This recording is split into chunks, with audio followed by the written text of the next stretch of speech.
பீர்க்கங்காய் இருந்துச்சுன்னா இதே மாதிரி துருவி ஒரு தடவை செஞ்சு பாருங்கள். ரொம்ப டேஸ்டியாக இருக்கும். பீர்க்கங்காயில் நார்ச்சத்து மட்டும் இல்லை, நீர்ச்சத்து அதிகமாக இருக்குது. முக்கியமாக அதில் ஆன்டி ஆக்சிடென்ட்ஸ் நிறையவே இருக்குது. சிறுநீரக பிரச்சனை இருக்கிறவங்க, குடல் வியாதி இருக்கிறவங்க, இவங்கெல்லாம் தொடர்ந்து சாப்பிட்டுட்டு வரும்போது பீர்க்கங்காய் உடலுக்கு நல்லாவே நன்மை பயக்கும். இன்னும் சொல்லப்போனால் ரத்தத்தில் சர்க்கரையோட அளவு அதிகமாக இருக்கிறவங்க அடிக்கடி இந்த பீர்க்கங்காய் எடுத்துக்கிறது ரொம்ப ரொம்ப நல்லது. பீர்க்கங்காய் நீர்ச்சத்து நிறைந்த காயாக இருக்கக்கூடிய காரணத்தால் நம்முடைய உடம்பை நல்லாவே குளிர்விக்கும், உடல் சூட்டையும் தணிக்குங்க. ரொம்ப நல்ல ஒரு சுவையான காய்களில் ஒன்று இந்த பீர்க்கங்காய்.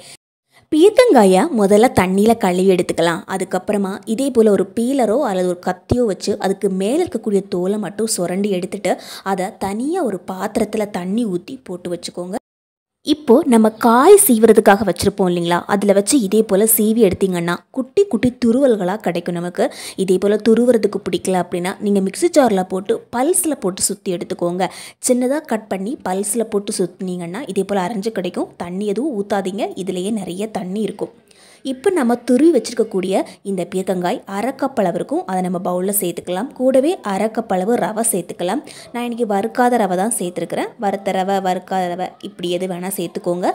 அரைக்கப்பளவு துருவி வச்சுருக்கக்கூடிய கேரட் சேர்த்துக்கிறேன். இதுக்கு தேவையான அளவு உப்பு சேர்த்துட்டு 1/4 கப்பளவு அரிசி மாவு சேர்த்துக்கலாங்க. இப்போது நம்ம இதுக்கு தேவையான அளவு தண்ணி சேர்த்துக்கலாம். இதில் அரைக்கப்பளவு ரவை சேர்த்துருக்குறோம், அதே மாதிரி கூடவே நம்ம அரிசி மாவு கொஞ்சமாக சேர்த்துக்கிறோம். அதனால் அரைக்கப்பளவு தண்ணி இதுக்கு கரெக்டாக இருக்கும். கை வச்சு இதே போல் நல்லா பிசைஞ்சு மிக்ஸ் பண்ணி விட்டுக்கோங்க. ஏன்னா நம்ம அந்த துருவி சேர்த்துருக்கக்கூடிய காய் எல்லா இடமும் மிக்ஸ் ஆகி வரணும். அதுக்காக முதல்ல நம்ம கை வச்சு பிசைஞ்சு மிக்ஸ் பண்ணும்போது நல்லா சூப்பராக மிக்ஸ் ஆகி கிடைக்கும். உப்பும் எல்லா இடமும் நல்லா கலந்து வரும். தேவைப்பட்டால் நீங்கள் இன்னும் கொஞ்சம் உப்பு சேர்த்து மிக்ஸ் பண்ணி எடுத்துக்கோங்க. இப்போது அடுப்பில் ஒரு கடாய் வச்சுக்கலாம். இதில் அரைக்கப்பளவு பாசிப்பருப்பு சேர்த்துக்கலாம். இப்போ பாசிப்பருப்பை சேர்த்துட்டு ஒரு முறை இதே போல் வறுத்து எடுத்துக்கலாம். பாசிப்பருப்பை அப்படியே சேர்க்காம நல்ல டவல் வச்சு ஒரு முறை தொடச்சி எடுத்துக்கோங்க. மேலே இருக்கக்கூடிய அழுக்கெல்லாம் நமக்கு போய் க்ளீனாக்கி கிடைக்கும். அல்லது நீங்கள் கழுவி கூட அப்படியே சேர்த்துக்கலாம். நான் இன்றைக்கி தொடச்சிட்டு அப்படியே சேர்த்துருக்குறேன். இப்போ ஒரு முறை இதை நம்ம வறுத்து எடுத்துக்கலாம். கொஞ்சம் நேரத்துலேயே இந்த பாசிப்பருப்பு நல்லா வறுபட்டு கிடைக்கும். பாசிப்பருப்பு சேர்த்து செய்யும்போது டேஸ்ட்டு நல்லாயிருக்கும் நமக்கு. உங்களுக்கு ஒருவேளை பாசிப்பருப்பு சேர்க்குறதுக்கு பிடிக்கல அப்படின்னா நீங்கள் பாசிப்பருப்பை ஸ்கிப் பண்ணிடலாங்க. பாசிப்பருப்பை சேர்க்காமலும் செஞ்சலாம். பாசிப்பருப்பு சேர்த்து செய்யும்போது டேஸ்ட் நல்லாயிருக்கும். கூடவே 1/2 ஸ்பூன் அளவுக்கு மிளகும் 2 வரமிளகாவும் சேர்த்துட்டு ஒரு முறை இதே போல் மிக்ஸ் பண்ணி விட்டுக்கலாம். இப்போ இந்த பருப்பு நல்லா வறுபட்டு வந்திருக்கு. நம்ம சேர்த்துக்கக்கூடிய மிளகும் மிளகாயும் கொஞ்சம் சூடாக்கி கிடைக்கணும், அவ்வளவுதான். இப்போ மிக்ஸி ஜார் ஒன்று எடுத்துக்கலாம். நம்ம வறுத்து வச்சுருக்கக்கூடிய இந்த பாசிப்பருப்பை அப்படியே இதில் சேர்த்துட்டு நம்ம சுற்றி எடுத்துக்க வேண்டியதுதான். இதே போல் நமக்கு அரைஞ்சு கிடைக்கும். நல்ல மாவு மாதிரி அரையாது, கொஞ்சம் கொரகொரப்போடு அரைஞ்சு கிடைக்கும். இதே போல் அரைஞ்சு கிடைச்சாவே போதுங்க. இதை நம்ம ஜலிச்செல்லாம் யூஸ் பண்ணணும் அப்படின்னு கிடையாது. இப்படியே நம்ம எடுத்து யூஸ் பண்ண ஆரம்பிச்சிடலாம். ஒருவேளை நீங்கள் பாசிப்பருப்பை ஊற வச்சிங்கன்னு வச்சுக்கோங்களேன், ஊற இருக்கக்கூடிய அந்த பாசிப்பருப்பை மிக்ஸி ஜாரில் போட்டு அரைச்சும் நீங்கள் சேர்த்துக்கலாம். அல்லது உடனடியாக நீங்கள் வறுத்தும் செய்யலாம். ரெண்டும் நமக்கு ஒரே டேஸ்ட்டு தான் கொடுக்கும். நம்ம பவுடர் பண்ணி வச்சுக்கக்கூடிய இந்த பருப்பு பொடியை அதில் சேர்த்துட்டு கொஞ்சமாக ஒரு பிஞ்ச் அளவுக்கு பேக்கிங் சோடா சேர்த்துட்டு 1/4 ஸ்பூன் அளவுக்கு லெமன் ஜூஸ், எலுமிச்சப்பழ ஜூஸ் சேர்த்துக்கிறேன். எலுமிச்சப்பழ ஜூஸ் இல்லைன்னா நீங்கள் தயிர் சேர்த்துக்கோங்க. தயிர் சேர்த்துட்டிங்கன்னா அரை கப்பளவு சேர்த்துக்கணும், அல்லது 1/4 ஸ்பூன் அளவுக்கு எலுமிச்சப்பழ ஜூஸ் சேர்த்தா போதும். இப்போ எல்லாத்தையும் ஒரு முறை நல்லா மிக்ஸ் பண்ணி விட்டுக்கலாம். ஏற்கனவே நம்ம இதுக்கு தேவையான அளவு தண்ணி சேர்த்துருந்தோம். இப்போது இதே மாதிரி ஒரு பதத்துக்கு மிக்ஸ் பண்ணி எடுத்துக்கலாம். தண்ணி கொஞ்சம் கம்மியாக இருந்தால் 1 ஸ்பூனோ 2 ஸ்பூனோ சேர்த்து மிக்ஸ் பண்ணி எடுத்துக்கோங்க. ரொம்ப ஓடுற மாதிரி ரொம்ப தோசை பதத்துக்கெல்லாம் நம்ம தண்ணி ஊற்ற வேண்டாம். இதுலேயே நமக்கு நல்லா சூப்பராக வெந்து கிடைக்குங்க. நம்ம ஸ்பூனில் எடுத்து பார்க்கும்போது இதே மாதிரி கொஞ்சம் திக்காக இருக்கணும்.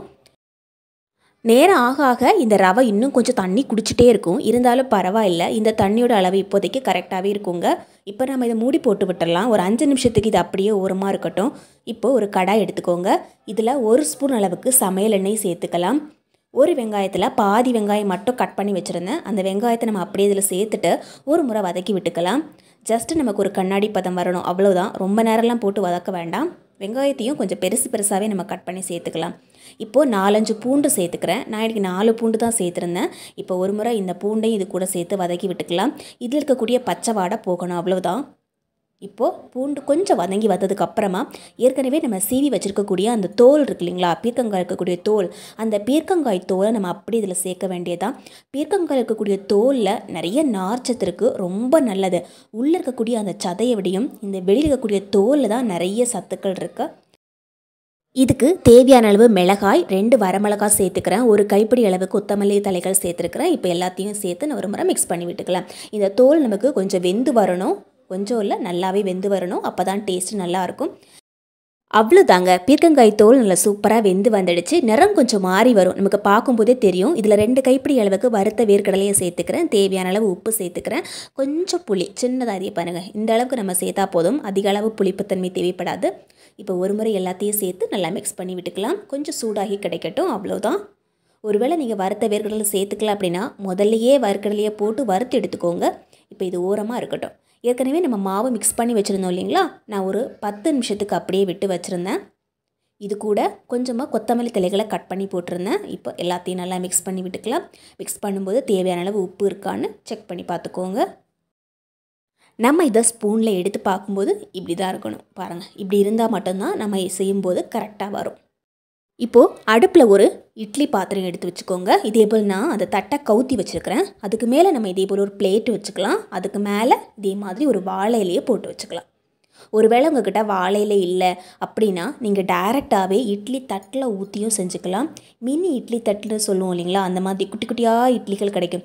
அந்த குட்டி குட்டியாக கிடைக்கக்கூடிய இட்லி தட்டுகள் இருந்தால் அந்த இட்லி தட்டில் ஊற்றி கூட நீங்கள் வேக வச்சுக்கலாம்.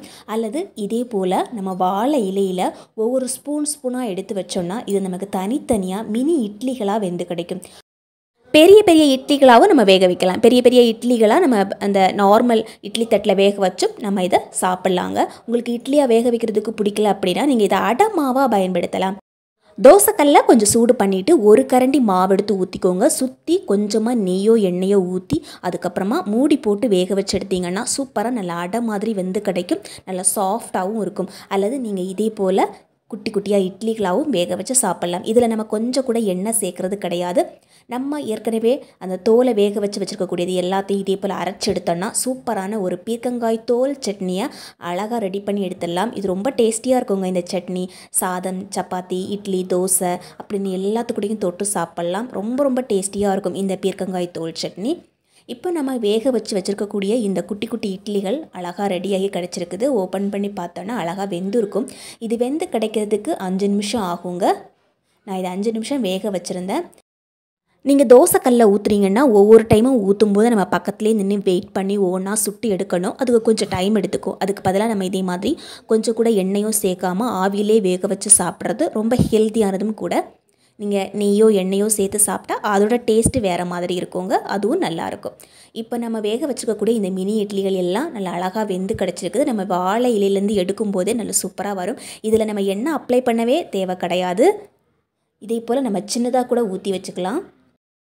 மிச்சம் இருக்கக்கூடிய மாவு எல்லாத்தையும் நான் எதை விடையும் சின்னதாக தான் ஊற்றி வேக வச்சுருந்தேன். இப்போ எல்லாமே நல்லா அழகாக வெந்து கிடச்சிருக்கு பாருங்க. நம்ம வெந்து பார்க்கும்போது இதே மாதிரி தான் இருக்கும். நம்ம இதே மாதிரி பிச்சு பார்க்கலாம். உள்ளே நல்லா சாஃப்டாகவே இருக்கும் நமக்கு. இது கூட அரைச்சி வச்சுக்கக்கூடிய அந்த தோல் சட்னி வச்சு சாப்பிடும்போது ரொம்ப டேஸ்டியாக இருக்கும். உங்களுக்கு தேவைப்பட்டால் நீங்கள் வெறும் வேர்க்கடலை சட்னி வச்சு கூட சாப்பிட்லாம். வெறும் தேங்காய் சட்னியும் வச்சு சாப்பிட்டுக்கலாம். வீடியோ பிடிச்ச லைக் பண்ணி ஷேர் பண்ணுங்கள்.